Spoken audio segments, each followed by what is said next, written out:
Okay, we'll start with Hazel. Hey, Ross, congratulations on being a new dad. My colleague Arden Zwelling detailed what was a pretty crazy week for you there in Texas. Can you kind of take us through some of the high or low spots, I guess, during that whole ordeal? Yeah, of course. It was wild. The 72 hours leading up to going to the hospital, we didn't have water or power for at least 60 of it. So, and it was off and on a little bit, but the first 48, no water, no power. And we got it back for about 12 hours. So we had one night where we could sleep with the heater on, and then we lost it again the next morning. And the lows of it all were, we thought we were going to the hospital Wednesday. And the whole time we're like, just get to the hospital. They're going to have water. They're going to have power. We can get the process going. And we got a call Wednesday morning saying, elective procedures, surgeries, that kind of stuff are not being done. And all the rooms are full in the delivery wing of the hospital. So that one hurt because we were so ready. We were packed up. We had, our to-go bags, all that stuff. We're ready to put it in the car and get going. That gets shut down. Say, okay, Thursday. All right, make it one more night. No water, no power. We can do it. Wake up the next morning, same thing. Hey, we just don't have room for you. You're going to have to come in probably Friday afternoon at the earliest. And gosh, that one was tough. And my wife, she hung in there so well. I mean, it was stressful. We're bouncing around family members' places just to stay warm for a while. I'm stealing water from pools to put into our toilets so we can flush them. And, it was anarchy, really. I stood in line for 2 hours to get into a grocery store and hardly bought anything because there was nothing there. So anyways, eventually we just get a call out of the blue that says, hey, we have a room for you. If you can be here, it's yours. And we had everything ready. So we packed up the car and made it. And Jackson, my son, was born Friday, the 19th, about 9:30 in the morning. When did you feel it was okay for you to come and join the rest of the guys at camp? And do you see a scenario where Shelby and Jackson somehow meet up with you at camp, or will they stay behind? Well, so we were originally projecting to have our son on the 17th. So I booked a flight for the 23rd and felt like that gave us enough time. And the Blue Jays, between Atkins, Pete Walker, Charlie, were so accepting from the start. And especially once the weather got bad, they just said, get Shelby and your son into a good spot and get out here when you can. And ended up being able to make that flight on the 23rd, which was last Tuesday. And that was hard. That was a tough see you later because we didn't know really when Shelby and Jackson would be able to come out. You listen to pediatricians, other moms and families and baseball families that have done it before. And it does sound like they're going to be able to make their way out here. We're not positive when that will be, but it will certainly be before the end of camp. Well, I'm glad everybody's well. Thanks. Thank you. Okay, we'll go to Arden. Hey, Ross. I know you were kind of a little bit behind coming into camp from the other pitchers. Like, have you been able to catch up at all? How have the first mound sessions been going for you, and how's everything feeling? Yeah, everything's going great, man. I feel really good. It's nice all my bullpens in the off season forever have always been indoors. So the first couple outside are always nice. And it's nice to get some humidity instead of Arizona. You spend the first week in Arizona just trying to figure out where your curveball is going because the air's thinner or whatever it is there. Versus here, much more to bite on in the air. So curveball looks good, which obviously I've said many times is kind of priority one for me, being able to land that thing in my sleep this year. And, but yeah, a little bit behind, thinking Hyun-jin just threw a 3-inning live. Robbie and Matts have both thrown two innings in a game. And I threw a 1-inning live BP yesterday and have a 2-inning live BP, not tomorrow, but the next day, whatever that is, Friday. And will then be in a game 5 days after that. So all in all, I guess that's about a week behind, but we're still looking at 30 days left at camp. So I think I got plenty of time to catch up. How did everything kind of come out in that live BP? Were you getting the reactions you were looking for? Was the fastball going where you wanted it to go and all that?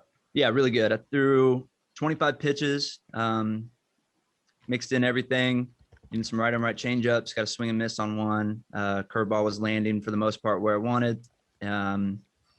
Was throwing hard for me. I was hitting 91, 92, which is rare. Usually I'm like in 86, 88 in spring training. So that's maybe encouraging. I don't think that means I'm going to throw 95 or anything, but might just mean I'm have my velo and might be able to hold it for longer, which was the plan. I think I talked some of you guys about that the offseason. I mixed in some more long toss, some med ball stuff for the first time. So encouraged with that so far. But yeah, for the first time facing hitters, thought it was great.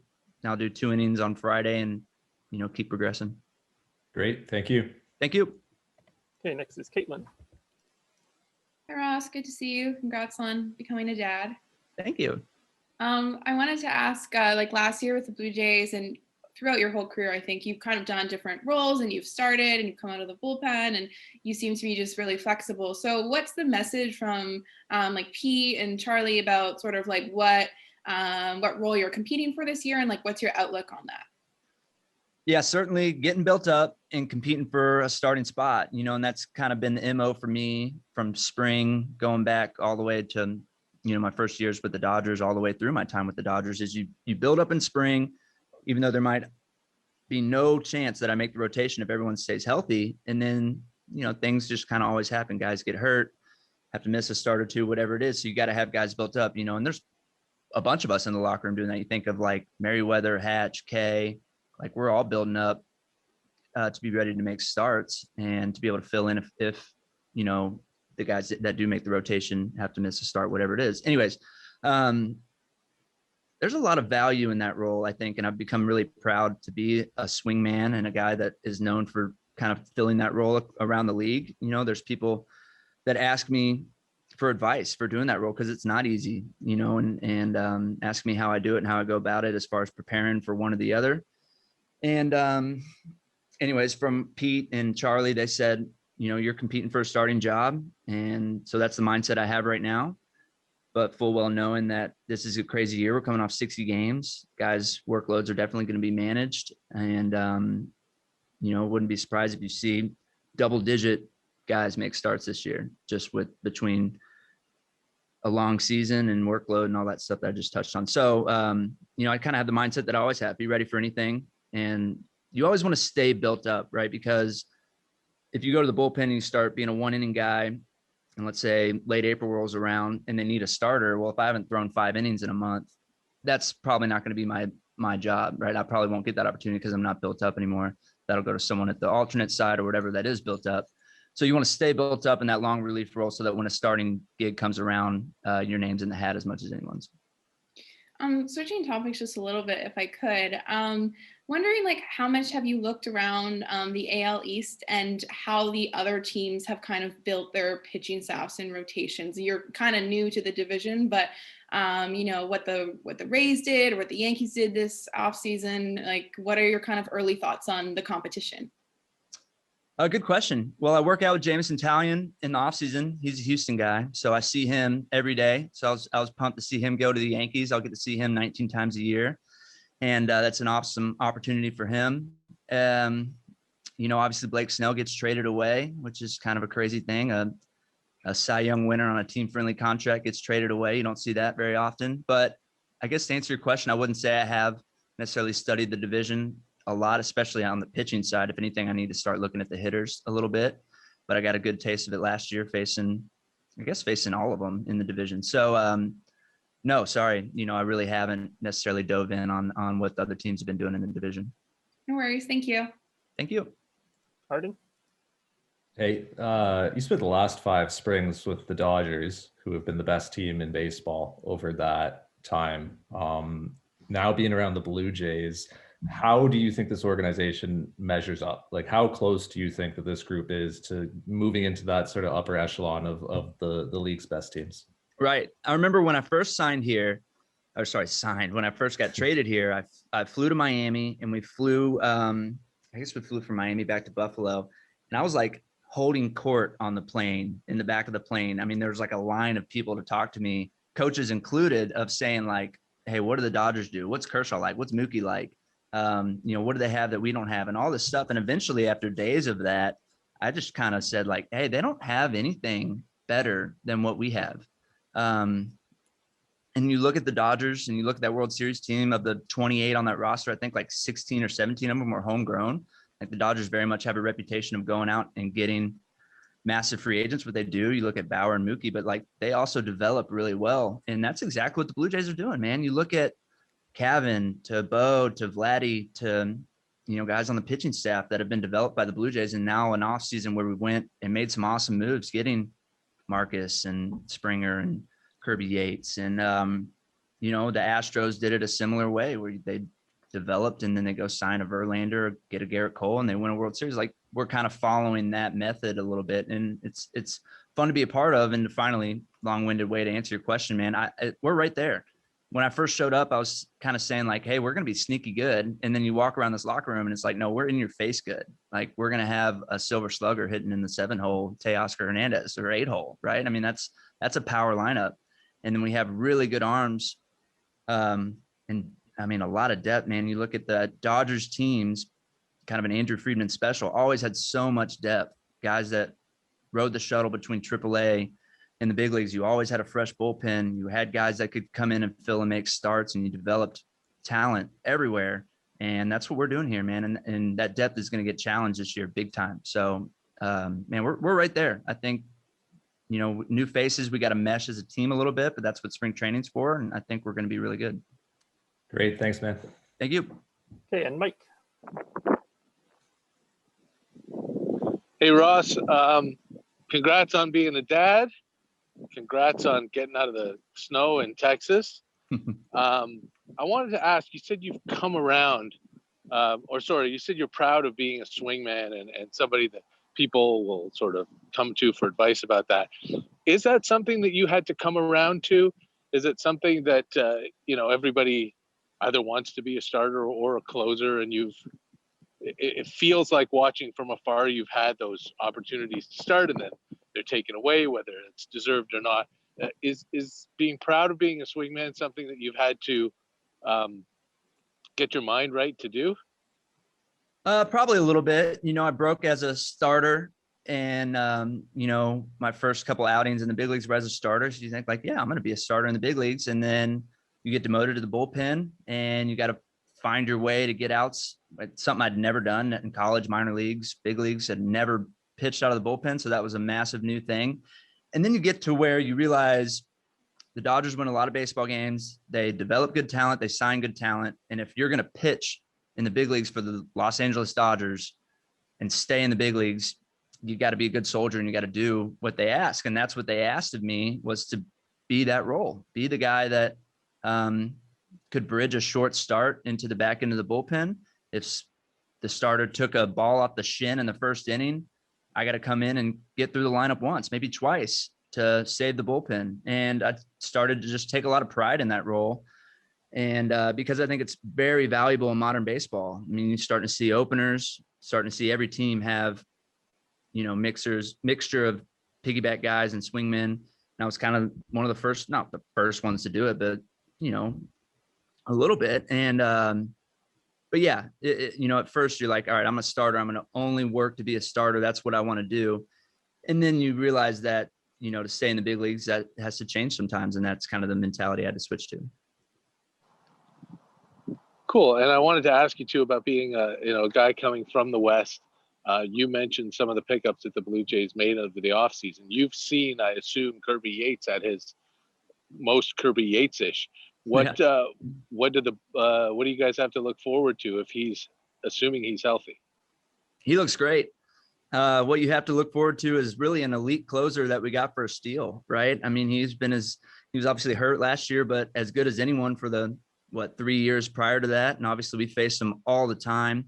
And when I think of Kirby, I think of like kind of a sneaky fastball with just an elite splitter that he uses against lefties and righties, a competitor, as every closer has to be.